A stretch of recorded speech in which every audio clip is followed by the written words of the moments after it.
Hi, everyone. Thanks for watching. I'm glad you're here. Um, Today, I wanted to talk about the 5 steps to ancestral healing. And, but I'll talk a little bit first about how I got into ancestral healing and kind of a little bit about what it's like. And so, anyway, um, I had kind of hit my bottom in life, the lowest point I've ever felt. And was that's when I had listened to a podcast where Eileen McCusick was talking about biofield tuning, and I knew right away that's what I needed to heal myself and what I passed down to my children. And so I guess I was always thinking of ancestral healing more with me as the ancestor that way. Um, and then I had just taken the first um, biofield tuning class. And I was back only about 10 days. And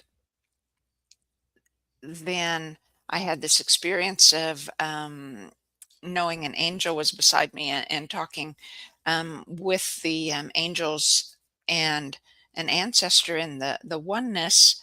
And I was safe. I felt safe with that because I knew that the angels of the oneness and the ancestors who were there would have the mindset of God, and there wouldn't be the control, coercion, manipulation, or doing damage to me in any way. So I was safe with that.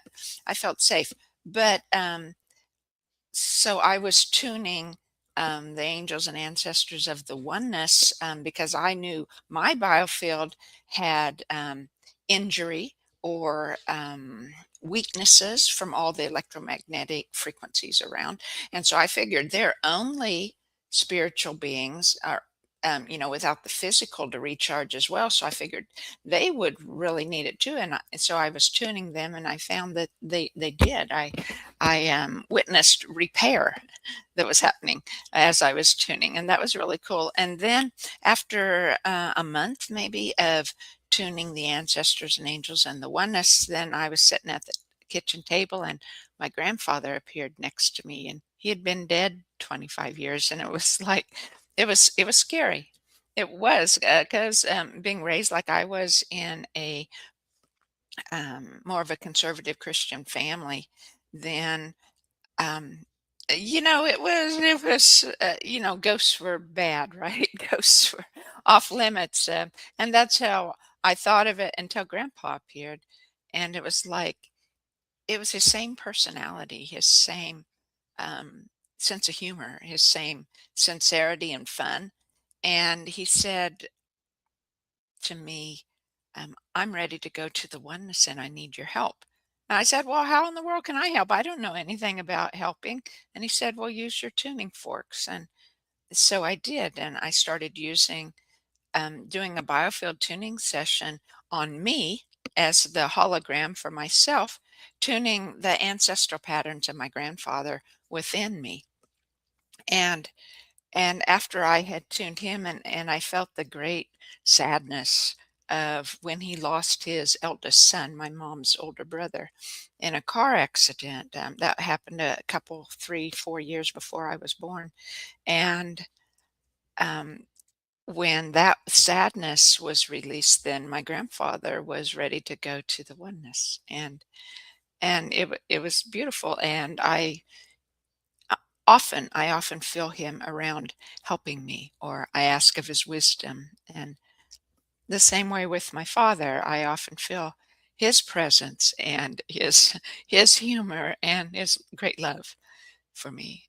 And and so as I work in the biofields with the ancestors, um, I'm careful to so that I only welcome into my work the ones who are ready to go to the oneness. And that way, the closer they get, I have found that there's 5 things they need, and yes, they're similar to the 5 things we'll talk about today, but not quite the same, different aspects of the same energies. But, So the ancestors and I found there was 5 things they needed once they were in the waiting place, as I call it, and I get that waiting place, term from the Dr. Seuss book, Oh, the Places You Go, and I used to love that book, but there was one it was a double spread of the pages in the book, I'd say maybe 3/4 or half the way through, and it was the waiting place for people just waiting for the phone to ring or the bus to come or the blah, blah, blah, blah, blah, blah, waiting, waiting, and waiting. And that had been that hit close to home because that had kind of been my attitude a lot in my life. I felt powerless to change. I didn't even think of the changing the things around me. There were some things I did. As far as things that I could do. I was confident about my abilities to do things in action, but not to change my inner reflection, right? My inner patterns. I was just really stuck in sadness and fear and unworthiness that I had. And so, but the more, the closer the ancestors get to having all 5 of those things, then the more their mindset changes and their voltage grows. Because when they're otherwise, when they're stuck in the waiting place, I find their voltage is very low. I see them in grayscale, or I should see my eyes track them. I don't physically see them, although I do see lights or orbs of light once in a while. I can catch my own aura and the orbs of light in my own aura once in a while too. But um, oh, I lose my train of thought, and so um, their voltage grows. But once they are die and are in the waiting place, what I think happens, what it feels to me has happened because the sun charges our physical bodies. It's very important to our bodies, and most of you know that. And the moon is what is about our heart, our passions, and our desires. And the star energy is our choices of how we choose to interact with each of the um, things around us every day. And so the ancestors in the waiting place, their physical body is gone, so they don't have the sun recharging that part of their energy.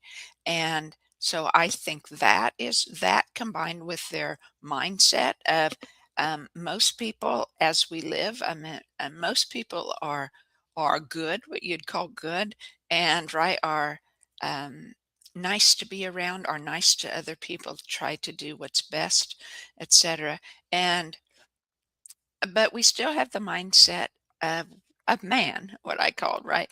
It's the mindset of fear that brings thoughts of hierarchy, of trying to um, protect yourself, right? When your mind goes into fight or flight and you're just thinking about protecting yourself. And a lot of that mindset of fear and hierarchy is caused by trying to protect yourself or gaining ground over others so that you yourself can get further in life, etc. And so the mindset of man, or the mindset of fear and hierarchy, versus the mindset of God, which is always love and abundance instead of fear and hierarchy. And so um, when ancestors die, even all of us that are good, nice people when we die, tend toward that mindset of hierarchy because you're still looking out for yourself. You're still trying to protect yourself in some way.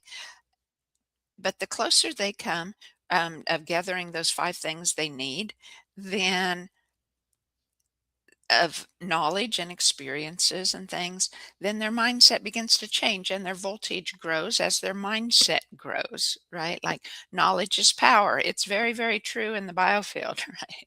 And so um, the closer they get to knowing um, of being ready to join the oneness, then the more their mindset is trustworthy and reliable and good and ready to join the oneness. It's more of a reflection of the energy of the creator. And so I welcome those to my sessions, the ones that are ready to come to the oneness. And once in a while, the ones that aren't ready come to, and depending on their mindset, depending on their attitude, depending on what their goal is, then I allow that, because they need to learn someplace, and learn they can learn from what I do also, that many come after and observe as a place to start their learning, because I guess they feel safe maybe with a human then that knows they're there, and they come because one of their loved ones is working with me, and they come to learn what they need, and learn what their loved one is doing, and how it works. And so that's part of one of those five things, is knowledge about how the afterlife works, and knowledge of what they need. And so um, that's what I just wanted to convey, that I only work with those who are gaining in the mindset of God, who are ready to go to the oneness. And that way it's safer for us. Um, they're not going to be doing things that would not have our best interest at mind. And so often they appear, the ancestors appear, if in who I'm working on, if it's whatever, say if it's sadness, and that ancestor had a lot of sadness in their life, then they would come to have that those stuck energies, those pathways restored in them, the emotions that get trapped inside our bodies, they would come to get those released, and in having those released, it changes their mindset and raises their voltage more, and then they're ready to go to the oneness. Maybe that's all they had left. And so that's what happens. So in a session, the ancestors are welcome. Um, I work in the ancestral biofield. Our biofield is like 5 to 6 feet away from us in every direction, and 2 to 3 feet above or below us, like in a toroidal shape. And the ancestral field extends beyond that to 30 to 35 feet away from the body.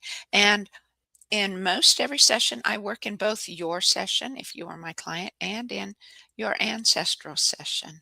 Sometimes I overlap the two and working them together. Sometimes it's just yours. Like if you have a physical need, then often it's just in yours. But if we're working in emotion and spiritual things, then I'll be often working in the ancestral field and clearing the ancestor stuck energies, and then coming to your field and clearing yours that are related to the same thing, to the same pattern, and helping you, clearing you, raising your voltage, raising your mindset as we do that for the ancestor.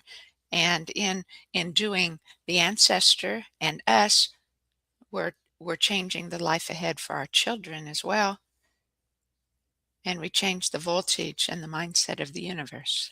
And so it's like, for doing one thing, you clear four things at the same time, and it's beautiful and awesome. Lots of times, in the last couple years, I've begun to use more of my spiritual gifts. So a lot of times I use toning, using the vowel sounds associated with each chakra.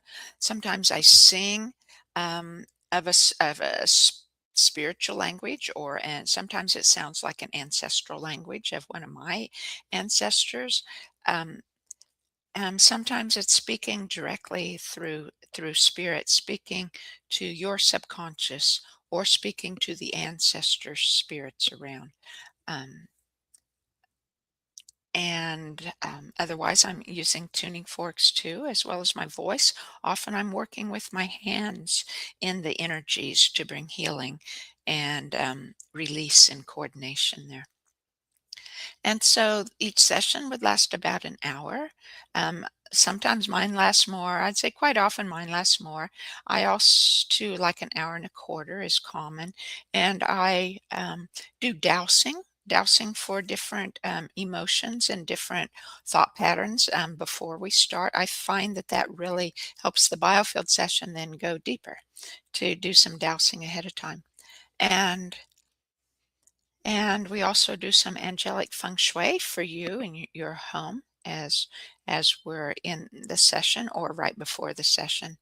And And then at the end of each session, I welcome the ancestors to come forward, those who are ready to transition into the oneness, and I ask you to give them a prayer or a blessing for their path. And not everyone can feel love toward their ancestors that they didn't know, or even if they knew them. Sometimes it's at the first, especially, it's a an unusual thought. They had maybe hadn't been used to ancestral clearing, hadn't been used to thinking or talking of their ancestors, but they find out through this work that the ancestors are very much full of love for them. Almost every message contains love and gratitude for the client from the ancestors' work. Sometimes they're giving words of wisdom from the oneness to you to help you in your path ahead. Sometimes it's a sense of humor relating to common things that you shared or that you're going through in your life. And so that's what I find. The ancestors always have this message of love and gratitude before they go into the oneness, because again, their mindset and has changed and their voltage has grown. And they know that they're spirit beings, right? And they're ready to return and finish this portion, this life, um, maybe to return in another life later for more things to learn and experience. But anyway, so the 5 steps to ancestral healing. Now, these steps are for you, right? Not the ancestor, although some of them do apply to the ancestors, like I said, in different aspects or in different ways.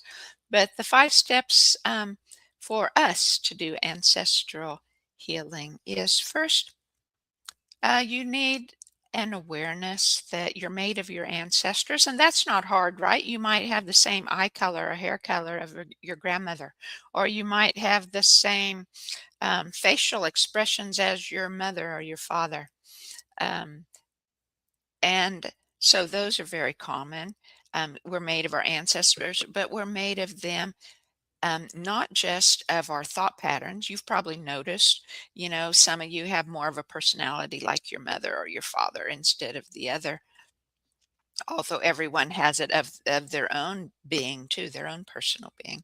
But um, we inherit the thought patterns. And a lot of these thought patterns and emotional patterns that we have are transferred through our DNA because those patterns have become so ingrained in the ancestral field that their own biofield, their original um, divine flow of energy doesn't work anymore. It's from a lifetime of all these emotions and thought patterns. It zigzags and finds alternative routes, and um, because the real or the original path has been blockaded, and roadblocks and detours, I call them. And so that's what you have. You inherit from them these roadblocks and detours of your original flow, as well as is in your own. And it seems to me that some, yes, were very much inherited them at birth, and then experiences in our lives, especially in gestation or in our very birth or early years of our lives up to age 7 or 8. That span of time often determines from the experiences we have in our lives what switches are flipped on in our DNA as to what patterns we're going to be dealing with in our lives. And the patterns that we deal with in our lives are two things. One of them, they're very much what we agreed to experience when we were in the oneness or in heaven, before when we agreed to come to this life on earth.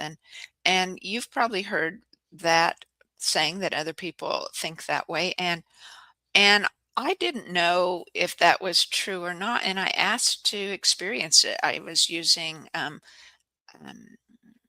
hypnosis, spiritual hypnosis, to experience what my ancestors and angels, messages from them and what they experienced in the oneness, and to see what I experienced in the oneness, if I really did experience anything in the oneness before I came. And I found that it was very true that we do agree, but we don't just agree to specific things. This is my opinion from what I have felt. We're also, although we do agree to those specific things that want to be the biggest influence on our life, I would say. But we also agree that in general, we're going to leave behind our mindset of God, our mindset of the Creator, and we're going to experience this mindset of hierarchy. So we're giving our permission to live here, our agreement to experience things, our agreement to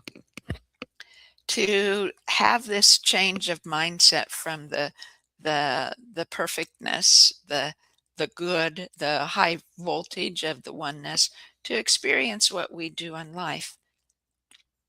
And so you have to have the first thing you need of what for ancestral clearing, ancestral healing, then, is to know that you're made of your ancestors, and to know that you can release those, that it's possible to release those old patterns in you and release them in your ancestors, and correct that, restore your original divine blueprint of energy. And so that's the first step. The second step then is to have the desire to do that work. And you don't have to have it as a huge passion. You don't have to have it as one of your life's work. It's But you need enough of the desire to have the willingness to say, yeah, please, please, let's work on changing me. Let's work on helping my ancestors. Having enough of that desire to be willing to do the work. And then the third step is to consciously choose to do the work. It's not going to happen if you're not going to be consciously choosing to do it. And so that's the third step.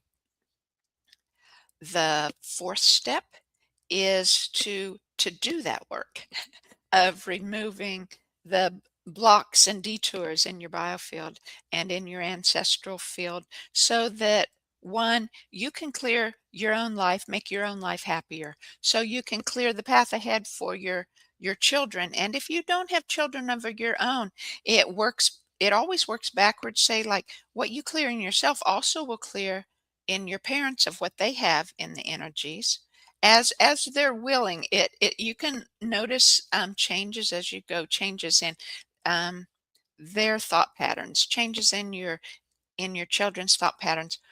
However, it doesn't change like in huge force. You won't see the same amount of change in your parents or in your children as you do in yourself, until each of them choose the healing path for themselves and want to restore their own. And then, because of all the groundwork and foundational work that you would have done with the ancestral clearing of yourself and your ancestors, then their path forward is much easier and quicker.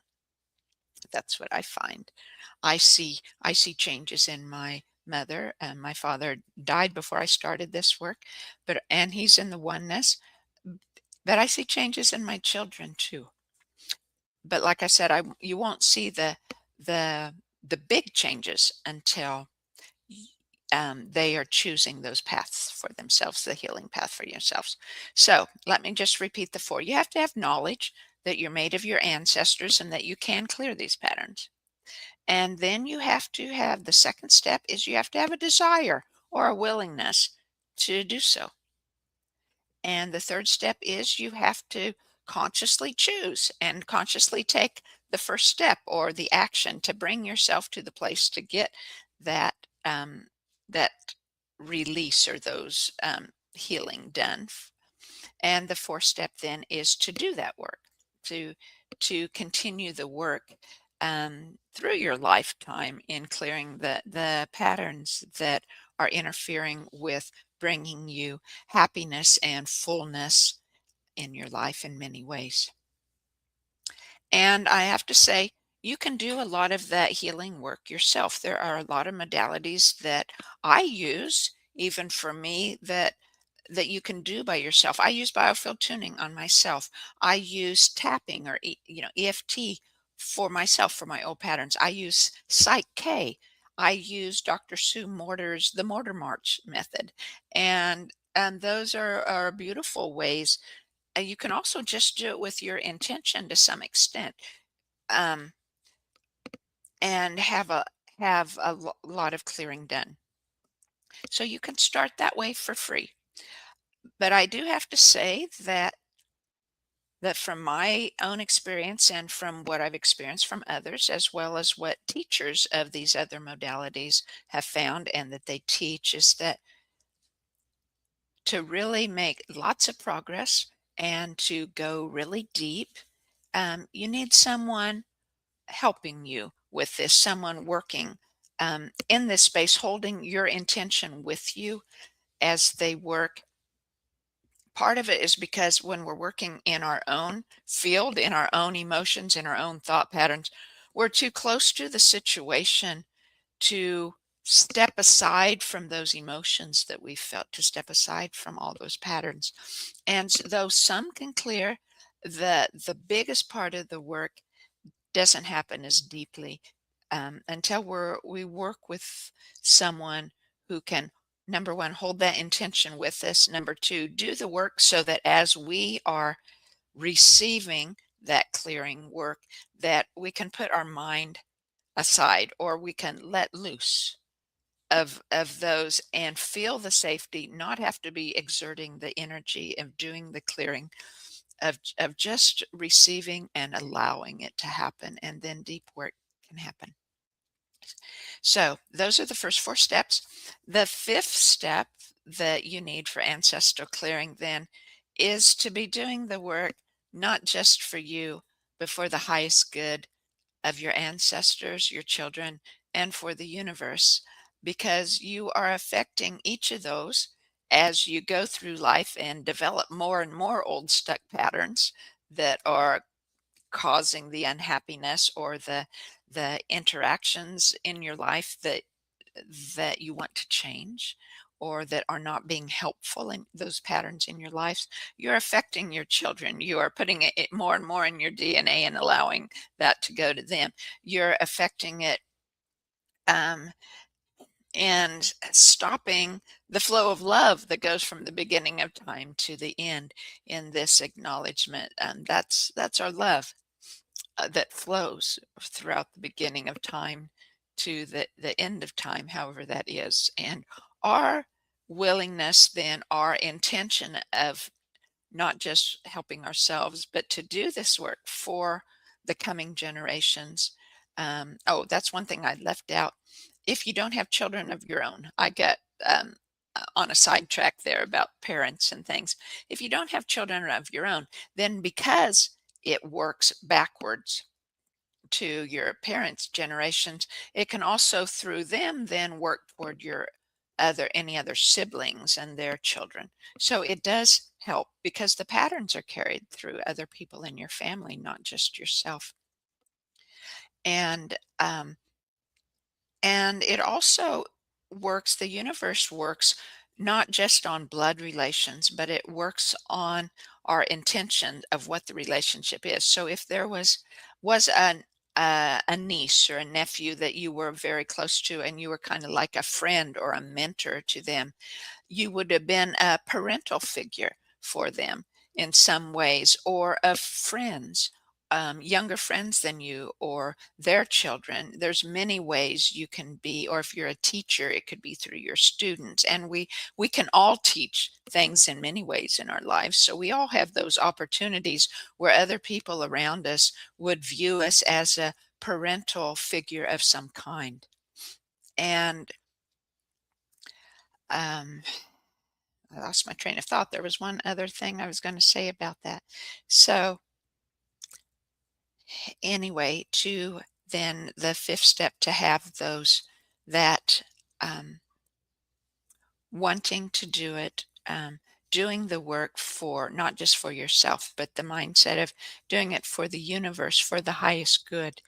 And that's part um, of fully then expressing yourself in doing the healing allows you to fully step into what you're meant to do in this life, whatever that is, however it is to have your blueprint, divine blueprint restored, and to have your heart shifted and your mind shifted so that you can fully express those desires of your own heart that you came to earth to express, that no one else can do that for you, and expressing that for the highest good of all.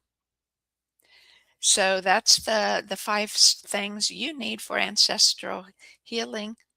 And it's also a little bit about how my work goes, and it happens all you can we can do this by Zoom. Almost all my work is done by Zoom, occasionally by the telephone, and all you have to do is be sitting at your in a comfortable chair or lying down in on a couch or a bed and being willing for it to help and hold an intention. And some people feel shifts happen in their energies, and some people don't. And there's no right or wrong. It's just how sensitive the person has become or is to energy changes in their body or energy changes around them. And it's simple, easy work, but it's also complicated and beautiful and affects the universe. So there's no way to go wrong in it. And I just wanted to lay that out there for anyone that wanted to know, anyone where it might be helpful for you in your journey in continuing your inner or beginning your inner healing journey. So that's all for today. Occasionally, now on my Wednesday podcast, I'll be talking about different aspects of my work and ancestral healing and energy healing in general. So thanks so much for joining me. Please give me a like so that other people can find the podcast easier. And I appreciate you watching. I really do. And if you have any questions, just shoot me an email. You can or contact me through my website. It doesn't cost anything to um, contact me and ask a question, whether it's more information about my work or whether it's a question of any kind for about the ancestral healing and your journey forward. And I'm certainly not an expert in all things. I've had a lot of experience with ancestral healing and a lot of spiritual experience in my life, in my own personal journey of a lot of mistakes made along the way, and in knowing, being able then to choose wiser most times now, to listen earlier, to listen harder, to um, to act more effectively, to um, know the joy of the oneness that's available to us now, the connection of oneness in our lives now that we're meant to find, meant to experience in this life, not just in the oneness. And I know that oneness now. And it's been a beautiful thing in my life. I hope it would be a beautiful thing in yours also. So thank you. We'll talk to you later. Bye bye. Thanks for tuning in.